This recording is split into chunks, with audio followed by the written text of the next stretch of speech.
مسجد میں داخل ہوئے، وہیں کھڑے رہے، اور اس کے بعد ایک شخص سے کہا کہ پوچھو ان لوگوں سے کہ صادق آل محمد ہے یہاں کہ نہیں ہے؟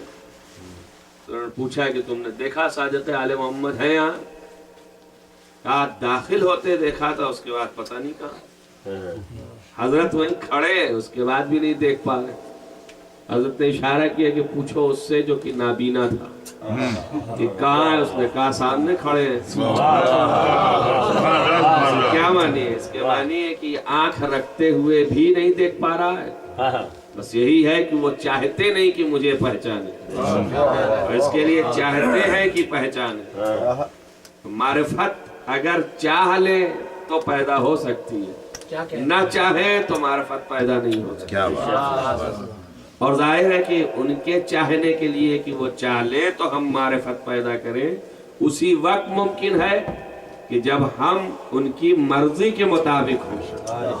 اگر ہم ان کی مرضی کے مطابق ہوں گے تو پھر وہ چاہیں گے کہ ہم ان کی معرفت اختیار کریں، اور جب ہم انہیں پہچان لیں گے تو پھر اللہ کو بھی پہچان لیں گے۔ ارے جب نفس کو انسان پہچان لے تو خدا پہچان لیتا ہے، تو پھر جس کو اللہ نے اپنے پہچان کے لیے بنایا اگر انہیں پہچان لیا تو خدا کو کیوں نہیں پہچان؟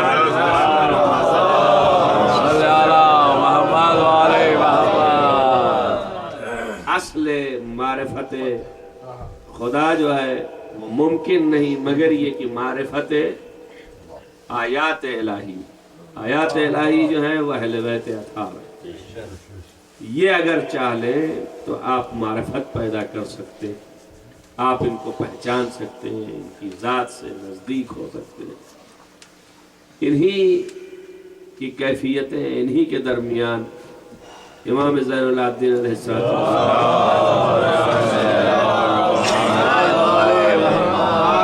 اور بارہا یہ بزم میں آتے تھے اور موجود ہوتے تھے، سنتے تھے ان کی باتوں کو، مگر اپنے کو ایسا حجاب کرتے تھے کہ یہ سمجھ نہیں پاتے تھے کہ ہیں بھی یہاں کہ نہیں۔ حضرت سب سنتے رہتے تھے۔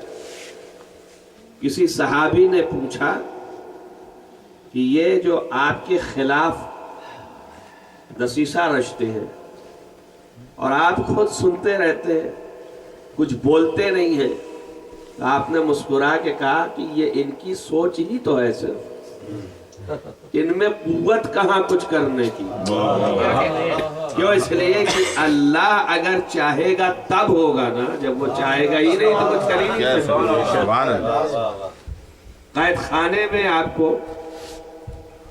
ظالم نے بلایا کہ آپ قید خانے چلیں، جس کو قید خانے سے کوئی خوف ہی نہیں ہے، زندگی کے ہر دور میں قید خانے میں چلا گیا، وہ آخری دور جانے میں کیا اس کو۔ حضرت چلے گئے، قید خانے کا دروازہ کھولا اور اندر کر دیا۔ تھوڑی دیر کے بعد دیکھا کہ حضرت باہر ہے اور مشغول عبادت ہے۔ دروغہ زندان حیرت میں ہو گیا کہ ابھی تو ہم نے ان کو بند کیا تھا، یہ باہر آ گئے۔ ہمت بھی نہیں پڑی، انتظار کرتا رہا۔ جب عبادت تمام ہوئی تو دست عالم جوڑا کہ آپ باہر کیسے آ گئے؟ تو آپ نے مسکرا کے کہا کہ ہم ان دروازوں کے پابند نہیں، ہم اس دروازے کے پابند ہیں، شاید چاہا تو ہم باہر آ گئے، وہ چاہے گے تو پھر اندر چلے جائیں گے۔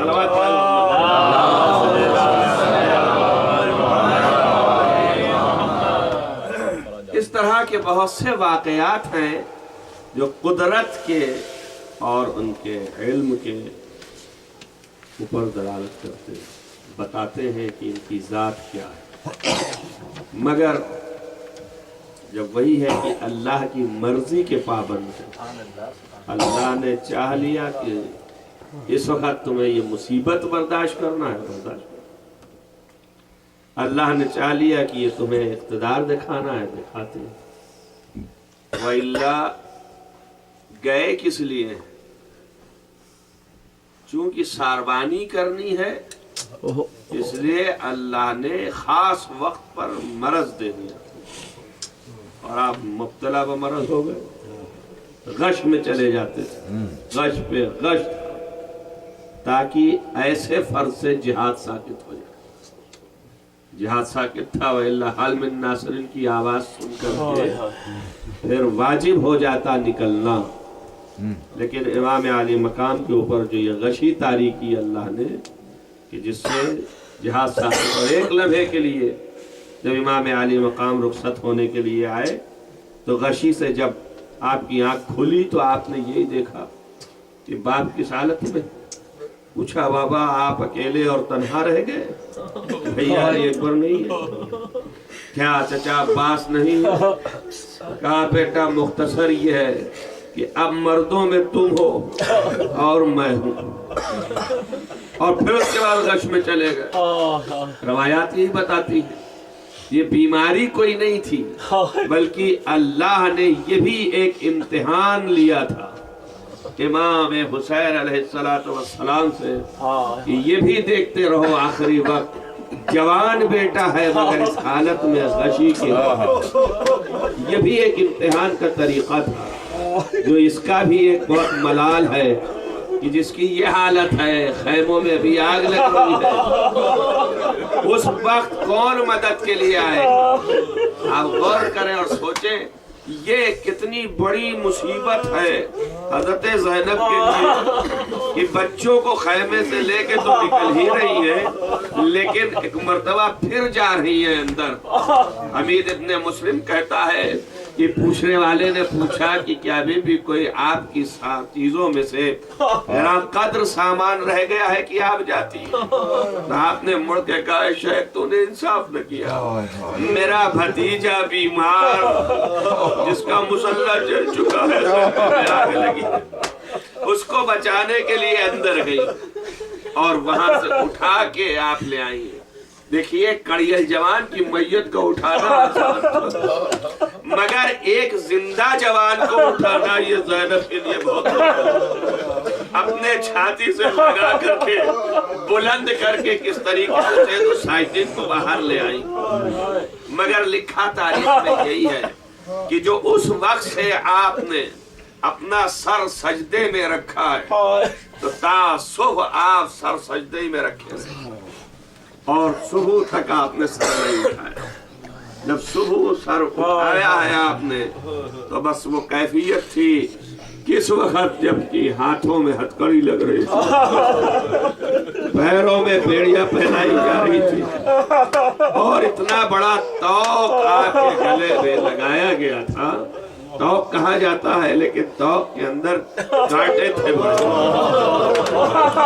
یہ روایات میں موجود ہے کہ جب مدینہ لوٹ کے آئے تھے آپ اور اپنے چچا محمد حنفیہ تو انہوں نے چاہا تھا کہ گلے لگائیں تو آپ نے ہاتھ لگا دیا تھا۔ پوچھا کیوں بیٹا کیا بات ہے؟ کہا چچا یہ سینہ چھل گیا ہے۔ کہا کیسی باتیں کرتے ہو؟ آپ نے اپنے کرتے کو ہٹا کے دکھایا، روایت کے فکر ہے کہ محمد حنفیہ برداشت نہیں کر سکے، دیکھ کے زمین پر غش کھا کے گر گئے۔ اللہ اکبر، صبر سید الساجدین۔ عزیزان گرامی یہ مصیبت برداشت اور یہ توق ظاہر ہے کہ جب چلتے تھے تو یہ کانٹا جو ہے چھپتا تھا، اور جب چلتے تھے تو زمینوں میں کانٹے بچھائے گئے۔ یہ مصیبت برداشت کرنا آسان نہیں، اپنی ذاتی مصیبت ہے، لیکن اس کے باوجود مصیبت کیا ہوتی تھی؟ جب تھوڑا سا سید الساجدین سر جھکائے تو ظالم جو ہے وہ تازیہ نے مارا، سر اوپر کرو جھکاؤ، ناؤ کی گرانی سے سر اوپر نہیں ہوتا۔ عزیزوں بس سمجھیں یہ کہ